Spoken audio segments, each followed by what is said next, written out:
दो बातें तो पीसी में आ गई हैं। हम लोग लगातार कह रहे थे कि फॉर्म 7 को बल्क में बड़ी कंपनियों द्वारा जो बीजेपी द्वारा हायर हैं वो एआरओज को चुनाव आयोग में सबमिट किया जा रहा है फॉर्म कटवाने के लिए।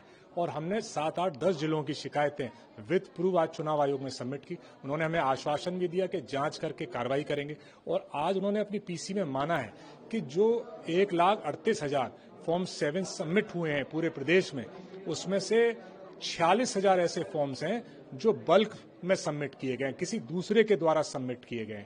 तो ये उन्होंने इसी बात को मान लिया। दूसरी बात, जो हमने लॉजिकल डिस्क्रेपेंसीज की बात कही थी, हमने कहा था छोटी छोटी चीजों की वजह से लोगों को नोटिस देकर, छोटी कमियों की वजह से, स्वाभाविक कमियों की वजह से जो नोटिस दिए जा रहे हैं उनको तहसीलों तक 40-40, 50-50 किलोमीटर जाना पड़ रहा है। ये भी बड़ा चिंता का विषय है। और अगर वो लोग नहीं पहुंच पाएंगे तो उनकी वोट काटने की संभावना भी है।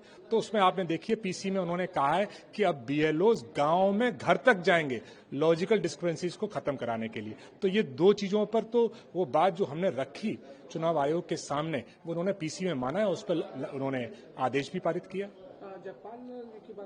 जो स्पष्टीकरण की बात की जाए वो नहीं आया। देखिए, आज सबमिट हुआ है तो स्वाभाविक सी बात है कि उस पर वो जांच होगी। तो मेरे ना से 5 मिनट तो जांच पूरी हो नहीं सकती थी, लेकिन उन्होंने हमें आश्वासन दिया कि उन पर जो हमने लिखित प्रूफ दिए हैं उनको, उस पर वो जांच करेंगे और जांच के बाद कार्रवाई भी करेंगे।